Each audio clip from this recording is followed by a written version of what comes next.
Hey guys, so last we left off with Joe and Ravi. They both went home and had to deal with their families after their really rough day at school. Ravi, I don't think he felt like it was that rough, but they definitely were asking a whole bunch of questions, his family. And then Joe, had the conflict with his mother that he was dealing with. So let's see how their evenings continue. Chapter 7. Ravi. See if you can even see it. Later, after my evening shower, Appa comes upstairs to say goodnight. I didn't even have a chance to ask you how your first day of school was, Ravi. Is it true that what Parima says, that there are no other Indians in your class? I tell Appa the truth. Appa is Ravi's father. There is one other, but he's an ABCD. What sort of fellow is he? Appa asks. Funny, I say, and popular. Tell him your IQ is 135 and that you were first batsman in your cricket team at Vidya Mandir. That should impress him well. It seems like they really care about, how smart you are, what your grades are, how well you do, your achievements. It seems like that Ravi and his family really value that, and I wonder if that's cultural. If that's what they valued in his school in India. And I wonder if that's what people value. What do you think? Do we value that here in American schools, or do we value other things more? I don't need to impress him, I say. He already wants to be my friend. There's no harm in showing off a little. You were top of your class at Vidya Mandir. Does your new friend know that? So his dad is telling him there's no harm in showing off, like you should. I don't tell Appa that it's Mrs. Beam, not Dylan, who needs convincing. If my parents find out that she suggested I need special help with my English, they will insist on coming to school to complain. When Amma comes in next to say goodnight, she tells me, I'm making vegetable biryani in the morning for you to take for your lunch with cinnamon sticks and coconut milk, just the way you like it. Thank you, Amma, I tell her, slipping the postcard I received from Pramod a few weeks ago between the pages of Bud, Not Buddy, to save my place. Mrs. Beam only assigned us the first chapter, but I am liking the story very much, so I've read up to chapter 8. Don't forget to say your prayers, Raja, Amma reminds me. Then she kisses my forehead and turns out the light. The first day of school in America is over, and though it wasn't perfect, I did make a new friend. Not only that, thanks to Appa, I have an idea for how to fix things with Mrs. Beam. She told us that in the morning she will be starting with math, and that is going to change everything. What do you think his plan is? How do you think he's going to impress Mrs. Beam? And you notice how he thinks that Dylan wants to be his friend. So, what do you guys think? Do you think that's true? Chapter 8. Joe. Let me put on my baseball cap because now I am no longer Ravi. I am now Joe. Remember, Joe, this is his voice now, and we're picking up from his conflict with his mother.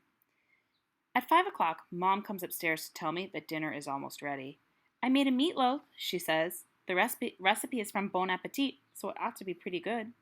My mom is a great cook, and even though I don't want to eat dinner with her, I'm so hungry now I'm actually seeing stars. The phone rings and Mom goes to answer it. I hope it isn't Dad checking in from the road. The last thing I need is for him to get involved with this whole thing between Mom and me. He'd probably just say what he always says. Man up, Joe. What do you think that means, to man up? What do you think he's saying? It's a phrase. Man up means like toughen up, like be tougher, be like a man, right? And I don't know, it doesn't seem like Joe really cares for that sort of advice, right? Do you think that that's helpful advice? Just toughen up. The whole house smells like meatloaf. I try to ignore it, but I don't have the willpower to pass it up. I pick up my fork and start eating my dinner as fast as humanly possible. If I make sure my mouth is always full, Mom can't expect me to say anything to her. As soon as my plate is clean, I head to my room to read Bud, Not Buddy. Mrs. Beam told us to read the first chapter, but it was only 8 pages long, so I decided to keep going. Oh, looks like they have that in common. I'm a pretty decent reader when I'm not distracted, plus the story is good. It's about this orphan kid named Bud Caldwell, and there's something about the way he talks that cracks me up. Like instead of saying all of the sudden, he says, whoop, zoop, slop. I just love the way that sounds. Whoop, zoop. Oh, no, sorry. Whoop, zoop, sloop. Right? I love the way that sounds. Whoop, zoop, sloop. When Mrs. Beam wrote the assignment on the whiteboard, Dylan turned around in his seat and made a joke, calling it Pud, not Putty. Mrs. Beam didn't hear it, but Lucy Mulligan did, and she laughed so hard she almost fell out of her chair. Mrs. Beam gave us another assignment, too, some corny personal collection project. Whatever that is. She didn't write it on the whiteboard with the other homework. Instead, she just told us about it, which means now I can't remember anything she said. I tried to take notes, but she was talking really fast. And then they started mowing the grass under the windows, so the only thing I know is that the project is due Friday. I wonder if Miss Frost forgot to talk to Mrs. Beam about me. I hear my mom coming up the stairs, so I quickly stash the book under my pillow, roll over on my side, and close my eyes. She knocks a couple times, and then she opens the door a crack. "Joe," she whispers. "Honey, are you awake?" Mia is curled up on the bed beside me, and when she sees my mom, she starts wagging her tail, thumping it against my leg like crazy. I lie there like a rock, but I guess Mom can tell I'm not really asleep. "It won't happen again, Joey. No kisses, I promise." When she told me she'd applied for the job, I told her I thought it was a terrible idea, but she needed the work, and Einstein needed a lunch monitor, so who cares if the only thing I actually used to like about school is ruined now? Nobody. That's who. So remember, the only thing he liked was lunch, and now he feels like that's ruined because his mom is a lunch monitor, right? And it's embarrassing to him. "You won't even know I'm there," she tells me. "Yeah, right," I say, then pull the pillow over my head. And that's the end of Monday. Should we read about Tuesday? Let's see how it goes. Tuesday. Hamburgers.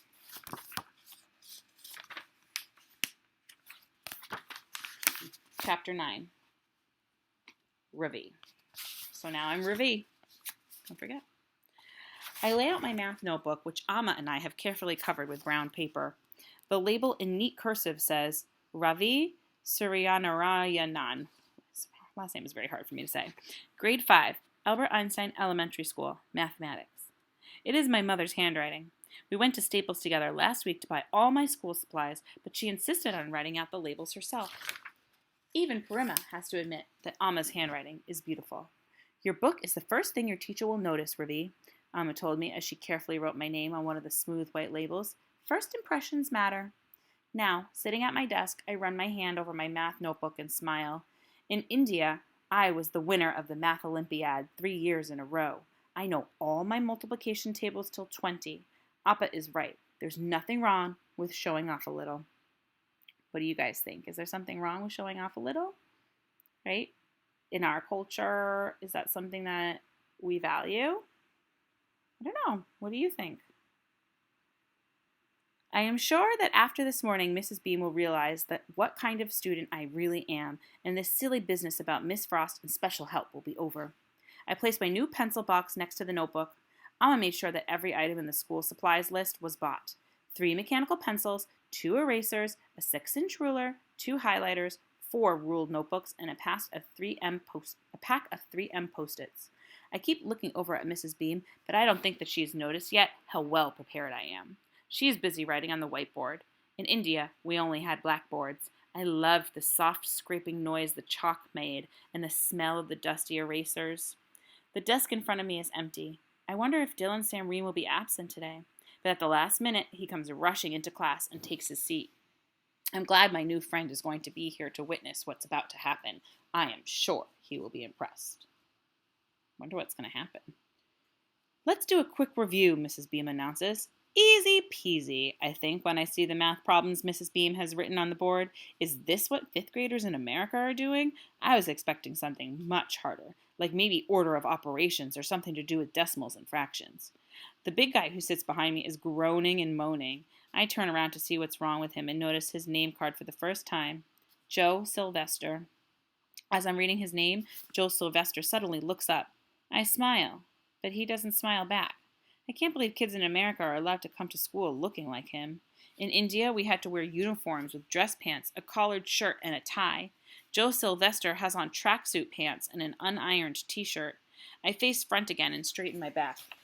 Good posture is also on Amma's list of ways to make a good first impression.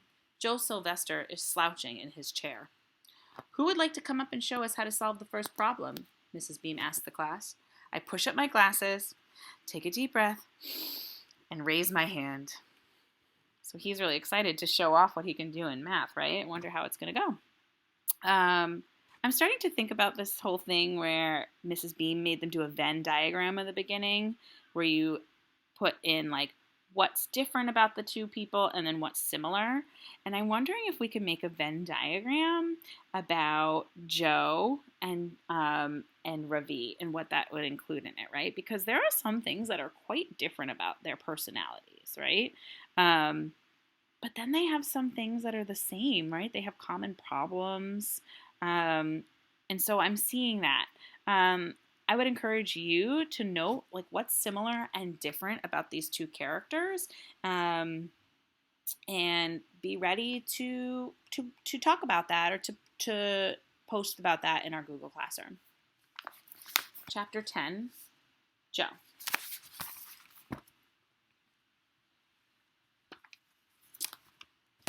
Please don't call on me. Please don't call on me. Please don't call on me, I think. But I can feel Mrs. Beam's head turning my way. I groan. I have a feeling I know where this is heading. I sure hope Miss Frost remembered to tell Mrs. Beam about my APD. Nobody knew anything was wrong with me until I started school. The first week of kindergarten, I spent most of my time hiding in the coat closet with my hands over my ears. My teacher, Mrs. Kane, thought I was homesick, but that wasn't it at all. I didn't want to go home. I just couldn't handle the noise. Now we're learning a little bit of a background about what is going on for Joe. It turns out I have something called APD, which stands for Auditory Processing Disorder, and means I have trouble listening. I'm not deaf. I can hear just fine. In fact, in a way, the problem is my hearing is too good, which is why I go to Miss Frost. She gives me exercises to help my ears and my brain agree about what to listen to and what to turn out.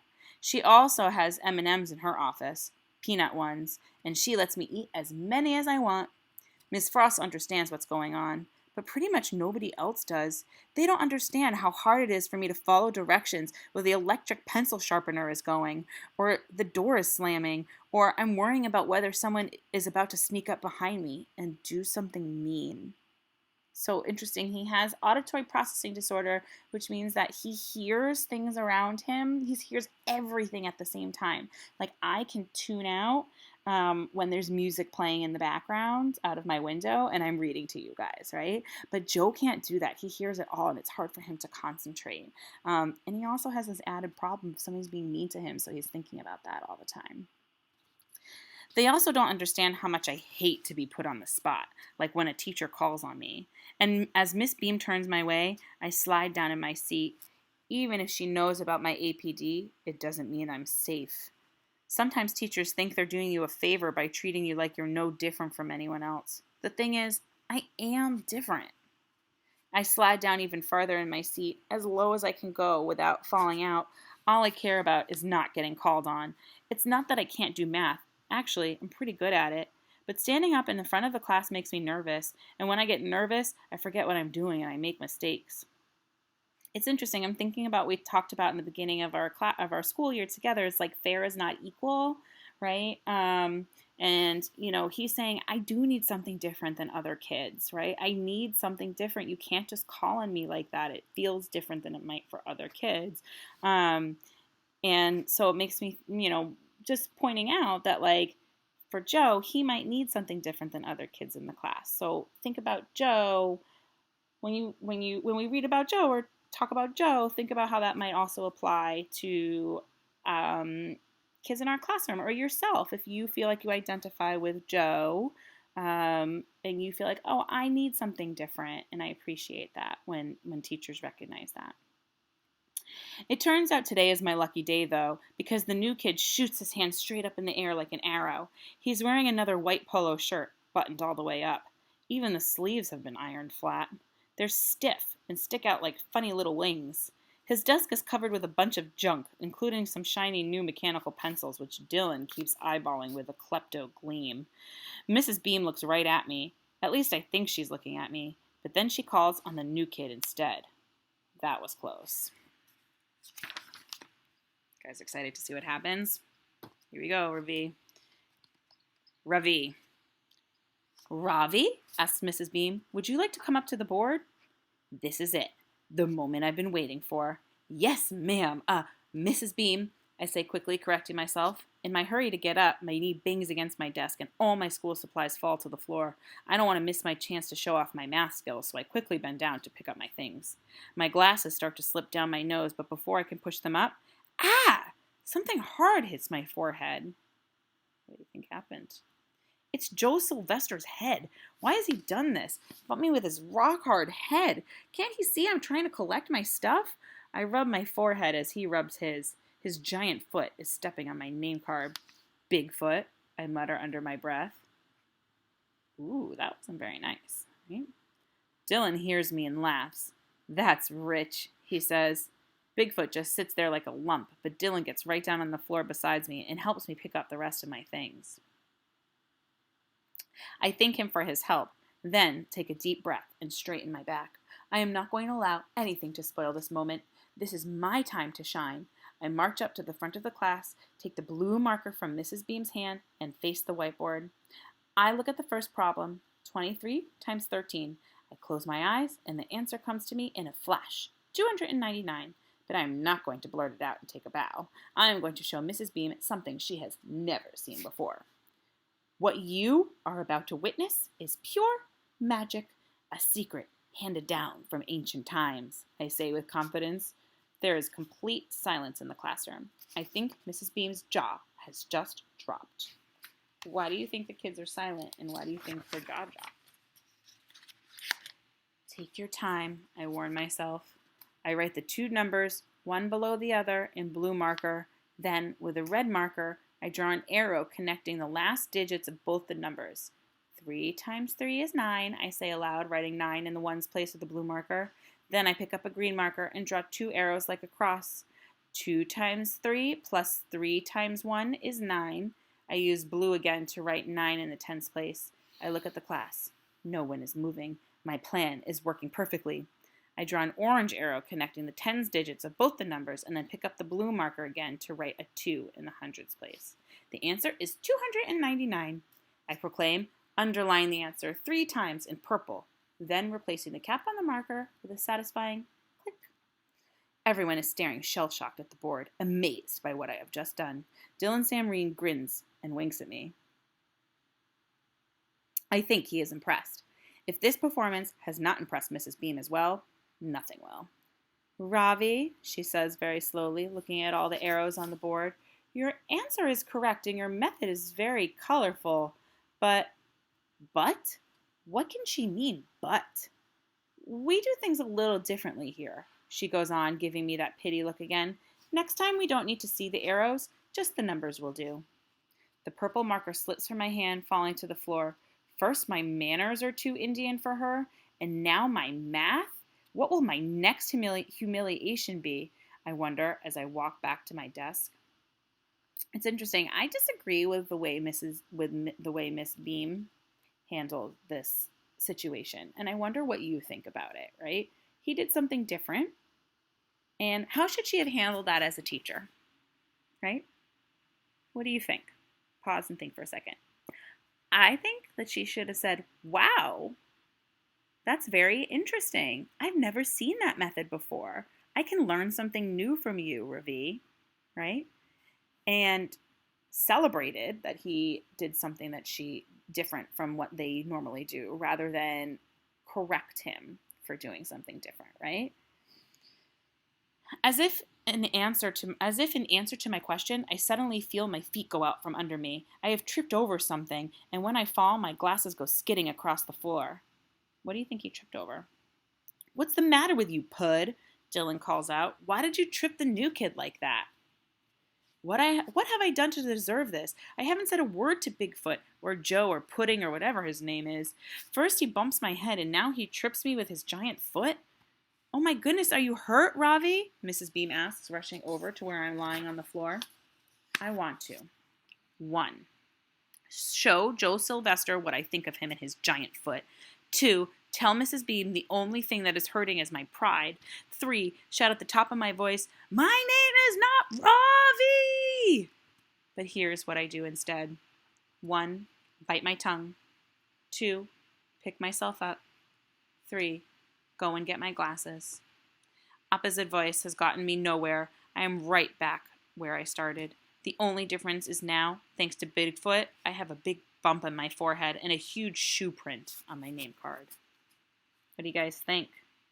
Seems like Ravi is upset with Joe because he feels like Joe was being unkind to him in some way. Is that how you see it? That's how he felt, and because of what he saw, or because of what Dylan did, he said, why'd you do that, right, about Joe? Well, we're going to see, from Joe's perspective, what happened. Joe, chapter 12. When Mrs. Beam calls on the new kid to come up to the board to do the first problem, he jumps out of his seat like a jack-in-the-box on a spring. His glasses slide down his nose, and all the stuff on his desk goes flying, including his name card, which lands on the floor beside my desk. R-A-V-I. Mrs. Beam has been calling him Ravi, but when he introduced himself earlier, I'm pretty sure he said his name was Ravi, with the accent on the second syllable. As I reach down to pick up the card, he reaches for it at the same time, and we bump heads. Ouch! Dylan gets down on the floor to help Ravi pick up his stuff, but I know what he's really up to. Quick as a flash, he puts all of those mechanical pencils down the front of his pants. When Ravi finally makes it to the front of the class to solve the problem, he draws a bunch of crazy-looking arrows on the board, each in a different color. I think it looks cool, but Mrs. Beam isn't impressed. He seems pretty bummed out after that. I don't see what the difference is, as long as he gets the right answer. Right? I kind of agree with Joe. And honestly, he doesn't even have to get the right answer because, it's all about the process, right, and how you try. But I agree with Joe, right? What's the difference? Then, as if things weren't bad enough, Dylan sticks his foot out and trips him. Oh, so it looks like Dylan's doing some stuff to Ravi that Ravi's not catching, right? And he thinks it's Joe. That's a Dylan Samreen specialty, kicking a person when they're already down.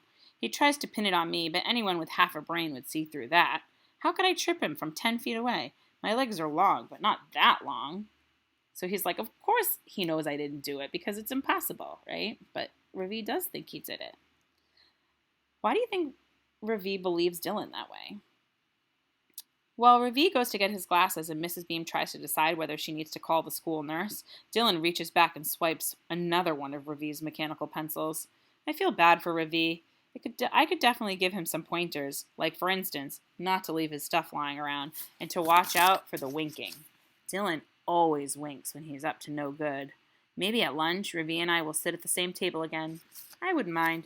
His clothes are flat and his lunchbox is weird, but other than that, he seems okay. Fascinating. So after this incident, right, they both have very different point of views about what happened and very different point of views of each other, right? So Ravi now is making assumptions about Joe without really getting to know him, that he's like not nice, and Joe is looking at the situation and kind of feels bad for Ravi because he knows better, right? What do you guys think? Do you think they'll sit together? Do you think that they'll spark up a friendship? What do you think will happen? We'll find out next time.